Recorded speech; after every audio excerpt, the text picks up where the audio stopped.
Welcome to episode 205 of the Band Hive Podcast. It is time for another episode of the Band Hive Podcast. My name is James Cross, and I help independent artists tour smart. This week, I am pleased to welcome back the one, the Matt. the Matt. I am the only Matt. This week on the podcast, I'm pleased to welcome back the one, the only, Matt Hose and his sheep of Alive in Barcelona. How's it going today, Matt? We're doing great. Now that we've got the sheep as a part of the band, we really are just filling out our sound, man. I love it. You know, when you hear about those artists that like take a bunch of drugs and they're like, we need more flugelhorns. The more flugelhorns will give us the perfect sound. The heroin that I did made me realize I need an army of flugelhorns. That's what it's like. We now have sheep. They just round us out. Wish that I could press rewind. Want to bring you back to life. Yeah, and I mean, realistically, if you don't have sheep in your recordings, you're not a real band. That's right. Wow, that was really bad. I know, but it was so worth it. But, you know, on the bright side, Matt, for this episode, we're going to be talking about what musicians do in a band. And we all know they play music, unless you play exclusively to a laptop. If you're, you know, a DJ or something, then you push buttons. Shots fired. But if you're a musician in a band, you play music. The fact of the matter, though, is you also coordinate your band schedules for rehearsals, shows, recording time. You book your own shows. You schedule your social media posts, or if you're slacking off, you ignore social media entirely, which you should never do. You should never ignore it. You design and sell your own merch. You drive everywhere. You cook your own meals. You have to develop quality relationships with agents, promoters, venues, other bands, anyone in the industry. You load your own gear. If you're playing bad venues, you run sound for yourself. Which there's a caveat to that. We'll get to that. You review your own contracts, which do not do that. If you're signing like a label deal or something big, hire a lawyer to review the contract so you don't end up in a Victory Records type deal where you hate the label and the label hates you and there's lawsuits flying left and right. Or a bravado deal, or an exclusive merch deal where you sign away your ability to make money for 10 years in exchange for one paycheck. Yeah. You sign away your name, have to change your band name. We'll get to a good story about that because contracts are very important. That is one reason I advocate, if you're signing any contract, sign it as your LLC, because then, unless there's key clauses in that contract, the contract is with your company and not with you. So if you go start a new company, that contract's not binding. Now, have a lawyer review any of this to make sure that's the case, unless there's that key person clause there that's like, hey, this also applies to you personally. It should only apply to your company. But that aside, there is so much more that a musician in a band has to do. The music is only 10% of what you do in your day-to-day life as an independent artist. Even at the bigger levels, you look at a band who's headlining festivals, they're going to play 90 minutes of music maybe, but they're doing interviews all day long. They'll be on the phone. They'll be doing photo shoots. They'll be doing video shoots.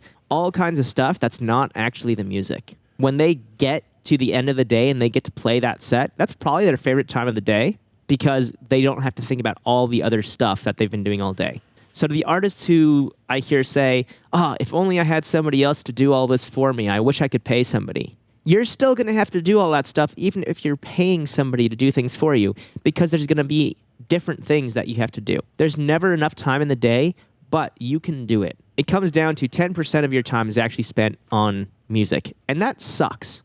But there's so much more you have to do, and until you're at a level where a team will be willing to work for you on a percentage basis, you'll either have to do it yourself or hire contractors and spend your hard-earned money for certain aspects of what you do. It's really tough, but you might be able to outsource certain things to get better quality and save time for yourself so you can focus on the creativity that's so important to you, if you're willing to pay. So Matt, do you want to take us away with some of these things that you can outsource easily? Absolutely. When you're on the road, you are obviously driving a lot.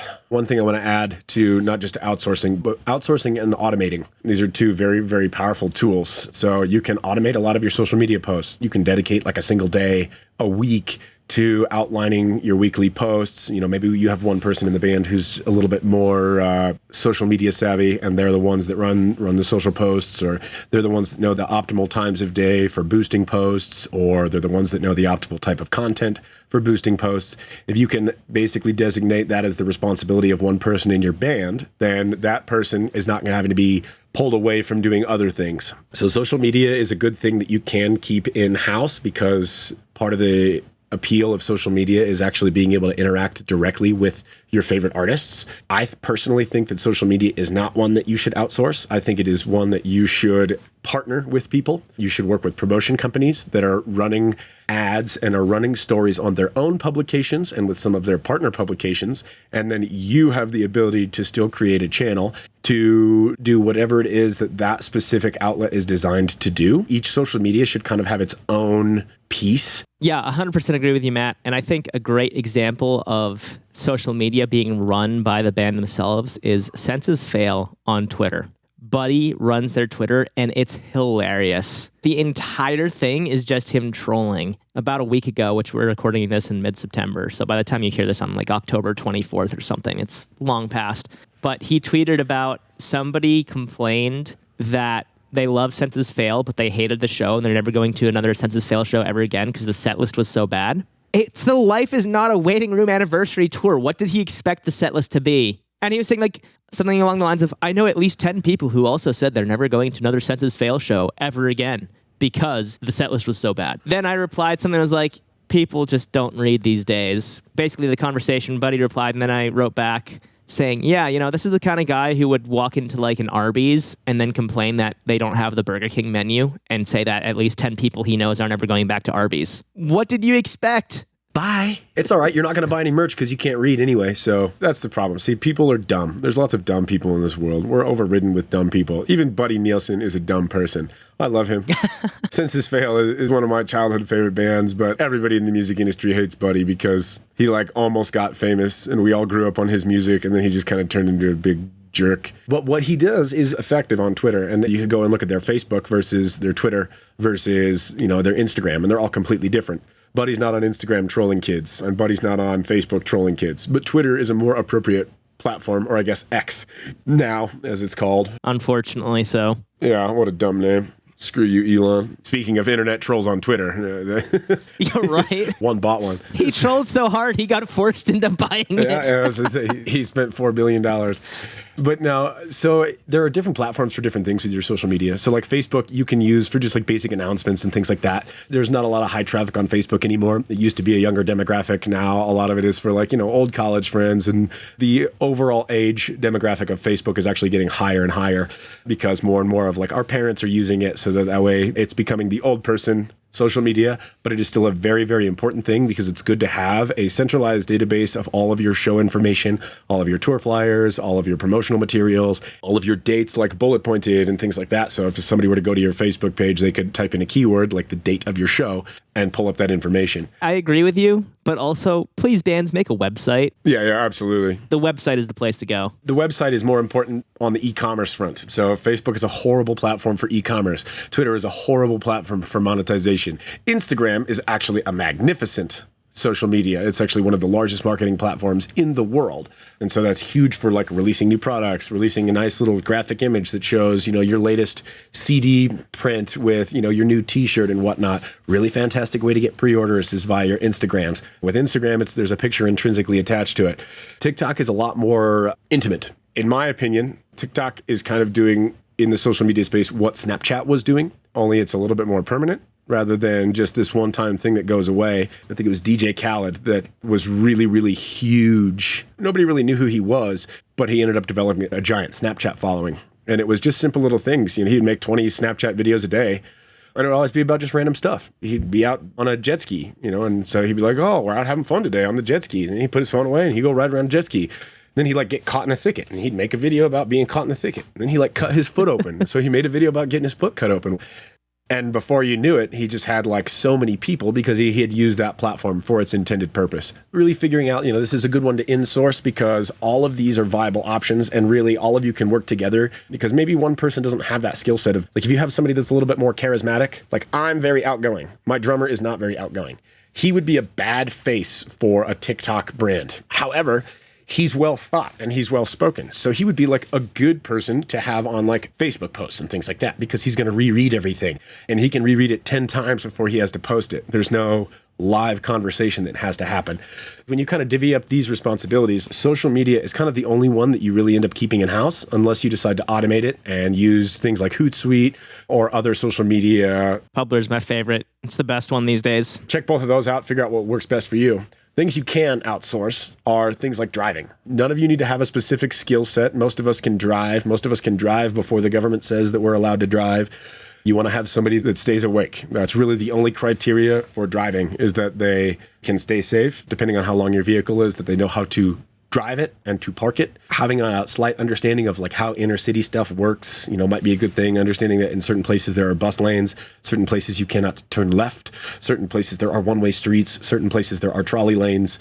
You go to New Jersey, every left turn on a major road has to be made via a jug handle, so they don't actually have left turns off of major state highways.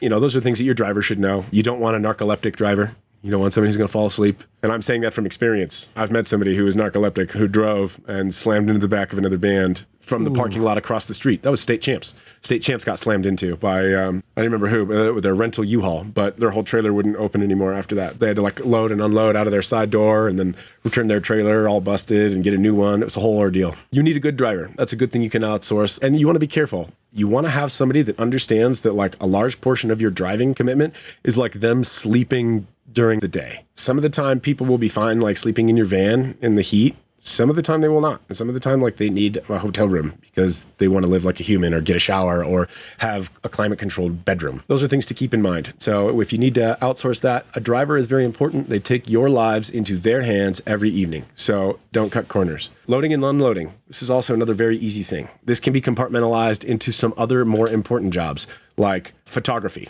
So if you have somebody on tour with you that is going to take photos for your said Instagram and social media posts, they can also do other things. So a lot of the time, industry people will be bundled into one. You need more media content while you're out there. Somebody's going to come and take pictures of you while you play your shows. They're going to maybe have a preset light pack that they've built. And so that way they can quickly edit a lot of these photos. And a lot of the time, they'll be able to also work merch or also work social media stuff for you, or they'll be able to help you load and unload. And a lot of the times these people can be really good relationships when they become your close friends for a long time.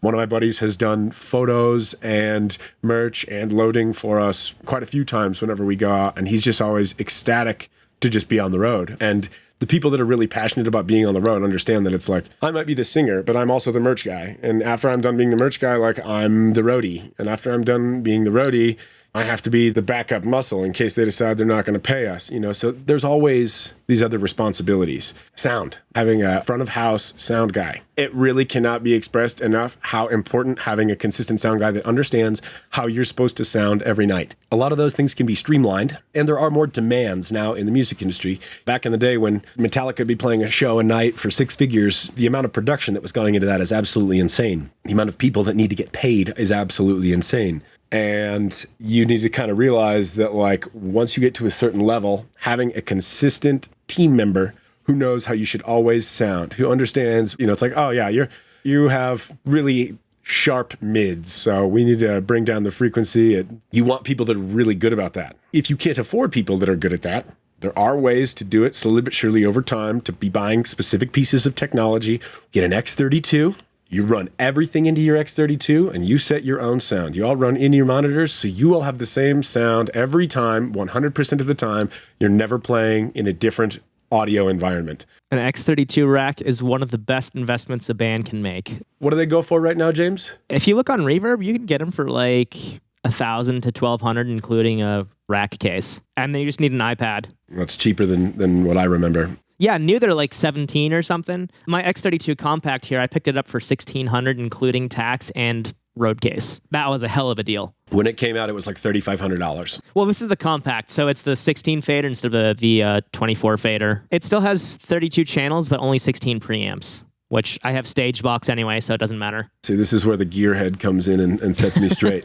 But yeah, so having an X32, you can run all your Axe effects into there. You can get everything literally perfectly dialed in, and you walk in, you say, here's my snake. Here's one input. You plug that into your sound. We'll get up on stage and play. You mix live sound because each and every one of your venues is going to be different, have different acoustics, be different size. But this essentially eliminates all of the changing variables on your end. When things are consistent, that's how you can continuously play good show after good show after good show after good show. So sound is a good thing to have a person there for. It's a good thing that certain parts of it to automate with more and more tools and pieces of technology and plugins and preamps and all this stuff. The tools exist. It's amazing what a single musician can do nowadays that it took teams of people to do back in the 70s and 80s. It's really mind-blowing. Legal. Don't ever insource legal. Unless somebody in your band is a lawyer, and if they are, they will probably be smart enough to understand they need an additional pair of eyes to once over a contract. They need somebody who understands entertainment law specifically. Absolutely. And entertainment law is a wide variety of law. It's not just, you have performance rights, you have intellectual property rights, you have ASCAP and BMI, you have all sorts of these weird little inner workings. And then you have like a whole sect of the industry that's all kind of like an underground, everybody's paid under the table, circular economy, black market type thing going on. Legal is not something that you want to mess with. It's very, very easy for you to get into a contract, especially as a young artist who's eager to sign a record deal and to sign your life away. A perfect example of this, James, you mentioned Victory Records and A Day to Remember. They have had a horror story after horror story after horror story. And Streetlight. Oh, that's right. Streetlight Manifesto was another big one on there. And they had just absolutely horrible, horrible stories with Victory. Victory was known for the 360 deal. You sign your name on the dotted line, and they take 100% of everything. And you lose the rights to the name, you lose the rights to your music. They literally take everything, and they write you a big fat check, and you continue to perform it as long as they say that that's okay, because they own everything. So they can literally give you a 360 deal because they like your music, and then they can kick you out of your own band that you started because they own it. They own the music, they own the rights, they own the name, they own you. Unless, of course, you LLC'd and you protected yourself. And there are other more intricate ways of doing that, but this is why having a legal person is incredibly, incredibly important. If you do not protect yourself, you will find yourselves trapped, broke, with no band. Perfect example of this is Bravado, the merchandising company, who has a tendency to come in and sign $1 million deals with artists. This sounds incredible. Until, of course, you get one member in the band who decides that they're going to sign an exclusive merch deal, and that contract says that any band that they're in is also a de facto part of the contract. Then you end up with a lead singer who signs away the rights to everything, and then before you know it, they're out of money, and the band has an exclusive merchandising deal that Bravado is the only one who makes money off of. And guess what? You were a 25-year-old kid who just got $1 million check. What do you think you're going to do? You're going to go blow your money. You're going to go buy a nice house. You're going to go buy a nice car. You're going to go buy all the gear you want. You're going to be an idiot with that money. And then, congratulations. These guys are pros. Bravado provides all the merch for Justin Bieber. These are not small-time artists. These are people who understand, hey, look, I'm going to make $30,000 a day in merch sales because so many people want a Justin Bieber shirt that the venue has to supply merch. These things are mind-numbing. Once you're getting up to that level of competition, as somebody who has a lot of experience with merch, inventory, running large-scale business, I can't even contemplate like a concert at the Pepsi Center in Colorado. Because when you have 30,000 people packed into a room, how many shirts do you bring? You got to have 30,000 shirts there. You figure if you have 5 different designs, that's still only 6,000 of each shirt, which means that a lot of people, if a bunch of people buy a popular design, then a bunch of them are going to left high and dry. Could you imagine having, I'm playing the Pepsi Center. We're going to have 60 cases of merch delivered there tomorrow. And that's probably underestimating. Oh, 100%. It's way underestimating. I'm throwing out childlike figures. 60 cases, that would be 6,000 shirts. If they needed 30,000, they would need 300 cases. A case is big. You're talking about an 18-wheeler full of t-shirts just for you to be able to sell merch. It's crazy. Once you get into these big, huge shows, it's like, every time Taylor Swift takes a stage, you're talking about $200,000 worth of production. So it's like, no wonder she makes $1 million per show because she's spending $750,000 per show. She has outsourced so much stuff to the point where she can focus on more than just 10% of the music. And that's kind of the whole thing that we're getting to, is that like with things like driving, loading, sound, legal, social media, you can do things yourself as needed as a means to like help out. But if you want to avoid the pitfall of being trapped in this cyclical parade where you want to play music, the two highs of being a musician are recording songs and playing live shows. And if only 10 or 5% of what you really feel your passion and your calling to do in this world is, and it's to perform and to create art, then you're going to start getting artistically fatigued because you're going to spend so much time in business, which is the complete hyper opposite end of the spectrum from art in general. Art and business very seldom go hand in hand. Generally, they only go hand in hand once there's long periods of economic prosperity, like a golden era or a renaissance and things of that nature. So when you get into these eras where it's like you have to work hard in order for anybody to hear anything, all the tools are out there. Now, anybody sitting in their basement can put out $1 billion idea, or Instagrams of the world made by a couple kids. You can put out a song, you can put out a piece of digital content that really explodes and goes really far, and you can do it all with $50 plugins in your mom's basement. You know, you can do it through global distribution channels via the internet and social media networks that are all now free to us. You can get radio play on all sorts of college stations across the country without ever having to pay a penny. But the issue is that the more time you spend doing that, the less time that you're spending making music. And if there's one thing that the music industry has hit home, was the law of large numbers. The more songs that you as an artist write, the better opportunity that you have to succeed. It's just basic math. And if you are only spending 1/10 of your time writing music, then you are cutting out 90% of your capacity. And in reality, you're cutting out more than that, because the more you start to do something consistently, you get faster at it, you get better at it, you get more inspiration. If I could spend 100% of my time writing music, I would have 30 hit songs, because I would have 3,000 songs. Versus now, it's like, oh, you know, when you're constantly pulled away from stuff, and it's like, oh, I got to be making sure I'm doing this. I can't think about writing music, because as soon as I finish this show, I got to go get in the bus and start driving. Yeah, 100%. And while we're talking about all of the things that you can outsource, I want to say that I absolutely do not recommend hiring a manager or a booking agent on a flat fee basis. Those are scams. Maybe they're well-intentioned, but it's a scam. Unless it's a flat fee like per show, where it's smaller shows and they say, hey, I'll book you for $50 a show. But if it's like a monthly retainer, run away.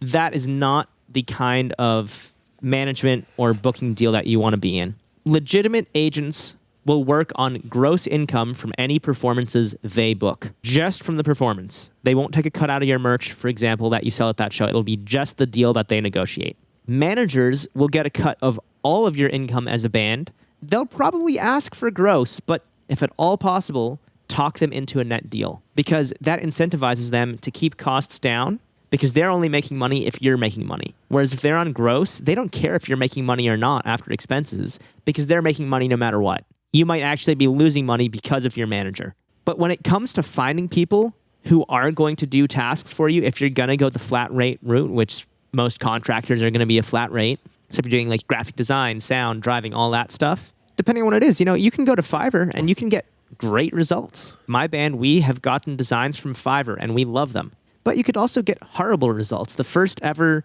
podcast art for the Bandhive podcast, before we were called Bandhive, I got it on Fiverr and it was terrible. I did better in Canva. Then when we rebranded to Bandhive, I paid a designer and it was fantastic. All our logos, our mascot, all that stuff was designed by a phenomenal designer named Richard Portman out of the UK. His info will be in the show notes at bandhive.rocks/205. That's the number 205. If you want a great designer, hit up Richard, or also my friends Dan Brophy and Shannon Fahey. They're great designers as well, so they'll be linked in the show notes, all three of them. And they all have different styles, so you can look at their portfolios, see what you like.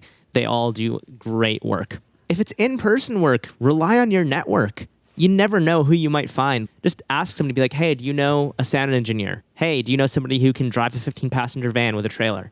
Whatever it is, if you find a quality worker, or when you find them, keep them close. Now, Matt, I think you have a story about this. I sure do. We were out on Warped Tour, and we had a local printer. So we ordered 100 tank tops, black tank tops. We didn't know how they were going to sell. We got to the first date of Warped Tour. We basically said, oh, well, there's 50 shirts. There's like 45 days of Warped Tour. So if we sell one shirt a day, you know, then that's an extra $500. So like, oh, it'll help us pay for gas. We sold out of shirts by day 2. Let's just say that. Because the first day was one of the bigger Warped Tour dates, which is Salt Lake City. And we had no idea what we were doing. First time we'd ever gone out to Warped Tour to sell stuff. And we got out there and we did really, really well. But we were like, oh, if we sell like 5 shirts, you know, if we make $250, that'll be enough to cover gas to make it to Denver and we can go. We were going to skip Denver, which was day 2. And we were just going to go straight to Vegas because it went Salt Lake City to Denver, back to Las Vegas. Anybody who understands geography knows that you then have to turn right back around and drive right back through Salt Lake City to get to Vegas. So we decided to go to Denver because we sold shirts, and then we sold the rest of shirts in Denver. And if we had more, we would have sold a ton more. But we didn't know what to do. We were like, how do we do this? So we called our printer and said, hey, like, can we make this happen? And he was like, oh, yeah, man, sure, totally. And then he sends us white shirts. I think he sent us white shirts. So then Jesse, being the band liaison, contacts him, is like, hey, man, these are supposed to be black tank tops, not white shirts. He's like, it's not really the demographic here at Warped Tour. You know, a lot of kids like wearing black clothes, not white clothes. And the guy, you know, after a long conversation, he's like, I'll make you a new batch at cost. We're like, okay, cool. That's awesome. So he makes a new batch, sends it out to us. They show up. It's black shirts, not black tank tops. Jeez. Jesse called a complaint essentially again. And the guy like basically got defensive about it. And Jesse's like, well, look, this is how you want to run your business. That's fine. If this is how you want to present yourself, that's cool. But I'm just like, I can't work with you if that's the case. So we were like frantically trying to figure out what to do. We had pretty much no money. So we scraped together the rest of our money and we found a printer, a local printer in California. That's where we were. I think the next day was San Francisco. And so we found this printer. We're like, look, man, this is the craziest request. We told him everything that happened. And he was like, don't worry. I can get you 100 black tank tops by tomorrow. And we're like, what? He's like, it won't be tomorrow morning, so you won't be able to sell them at San Francisco. But you can do that. Stop by here, get them on your way down to Irvine or Pomona or Ventura, wherever we were the next day. And sure enough, we go there, and this guy's like, oh, I used to do all the printing for Yellow Card. He's like, so I totally understand doing like overnight orders. He's like, I'm not afraid to come in here at nighttime and just work through the night to send out orders. And we were just like, what? Not only did he get all the shirts like printed, boxed, mailed, he had the, next day shipped to us, and we were able to get there. And we got really lucky because the day in San Francisco, it ended up being overcast. So we were still able to sell all of the black shirts because it wasn't super hot. So instead of needing to have black tank tops, we were able to sell all the black shirts. And then we ended up with this extra box. So it ended up working out really, really well. But it was specifically his work ethic and his like understanding that it was like, look, we explained our situation. We told him that we are just stopped working with a different printer because he screwed up 2 orders in a row and also couldn't meet the demands of a high grossing merchandising business, essentially, is what we were doing. So that ended up in us developing this really great relationship with a guy who ended up sending us merch across the country for years and years, and especially on every Warped Tour, where it was like, this is the only guy that understands how to print shirts in LA, get them sent to Pennsylvania, and get them to the right place at the right time. Once you find people like that, it's like, oh, dude, welcome to the family. Oh, yes, yeah. I love you. You know a good worker when you meet one, or at least if you are a good worker. If you are a hard worker and you meet another hard worker, there's instantly this chemical, I'm just bullshitting here. I don't know if there's actually a chemical reaction, but it's, for me, there's a sixth sense when I meet somebody who actually knows what they're doing, who works hard. And the second that I get them in my Rolodex, it's like, sweet, never letting you go ever again. Thank you so much for you being an awesome business partner. And when you find good business partners, hold on to them for dear life. Yeah, having those people in your circle and just keeping them there is so important. But just remember that you have to pay people, because the easiest way to get somebody to resent working for you is to underpay them and not value them. Now, that's assuming you're not a dink. If you're being a dink to them, that's totally something else. Just don't be a jerk. But you have to pay people what they're worth. I want to shout out episode 52, which is now like 3 years ago. There's no I in team. Make better music by knowing when to ask for help. That is an entire episode about outsourcing. You can find it at bandhive.rocks/52. That's the number 52 to hear more about outsourcing. But above all, don't be afraid to jump into these tasks, even though it's not music, and learn how to do those tasks. The 90% of being in a band that's not music. You need to learn these things. And it's 2023. I don't know how is not an excuse. The entire world is at our fingertips. You can look anything up online. So that's not an excuse. You can do anything if you want to. And if you want to succeed in music, you need to want to do the other things. Even if that task is boring, you say, I want to do this because of the results. If you don't understand how your business works, you can't really outsource it. The goal is to understand the system and then to outsource to somebody who can optimize that system. That means that you have to understand the inner workings already. You can't say like, I want to start a band and I don't know anything about music. I know a guy. Right. And the sad thing is we kind of all do. We've all met that guy before. You have this guy who's like, I want to be able to do everything. But then the second that it's like,